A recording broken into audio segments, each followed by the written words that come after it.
गुज़िरियल ॾींहं खां वार शर्माऊं 10 खां मथे हथियार बंदन सरेआम खां तमामु हिकिड़ो वॾो धाड़ो हुयो ऐं हिकिड़ी वारा तालको या न कंबर तालको जेको आहे हुन में हिकिड़ा तमामु ताक़तवर सरदार बि आयो। असुल कारण छा आहे जंहिंजे करे हेॾो वॾो वाक़ियो थियो आहे? मधुमनी जेके भाउ आहे ऐं पुलिस कंहिं क़िस्म जी बाबा हिकिड़ी ॻाल्हि त इहा आहे त बिल्कुलु वाक़ियो थियो आहे, इन जो असां सभिनि खे ॾुख आहे। असां बि आवाम सां आहियूं, पुलिस हुजे न हुजे, लेकिन आहियूं असां आवाम सां आहियूं।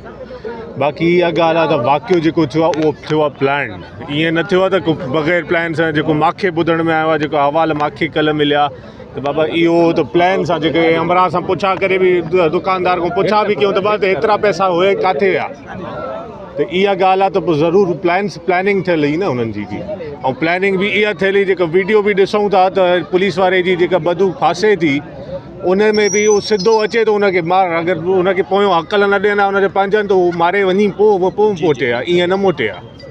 प्रॉपर प्लानिंग सां आयासीं त जहिड़ो बि थींदो त विढ़ंदासीं बि ऐं फुर बि करे वेंदासीं। बिल्कुलु मां एस पी साहिब सां असां कल्ह बि ॻाल्हायोसीं, अॼु बि ॻाल्हायोसीं, वरी एस पी साहिब अॼु तव्हां ॾे आयो बि हुयो। 5 ॾींहंनि जी मोकल घुरी थी मां माण्हू जेका आहिनि उहो शिनाख़्तगिरी थी वई आहे त केरु हुया। हाणे रुगी 5 ॾींहं असांखे ॾियो त असां गिरफ़्तारी कयूं। हाणे असांखे ॿुधाए नथो त केरु आहिनि मतां इन करे त उहो भॼी वञनि या केरु उन्हनि खे काॾों ख़बर पए त उहो पंहिंजा टपड़ ॿधी हलिया वञनि। इन जे करे वरी 5 ॾींहं असां ॾिनऊं अथऊं। 5 ॾींहं अगरि 5 ॾींहंनि में नथो थिए त असां आवाम सां गॾु आहियूं, हिते वेहंदासीं, बिल्कुलु वेहंदासीं। अच्छा, एसएसपी कमर्शियल गुज़िरियल ॾींहुं जीअं वाक़ियो थियो समूरो शहर बंदि थी वियो, कल्ह बि एसपी न आयो, अॼु उन खां बाद 24 कलाकनि बाद आयो।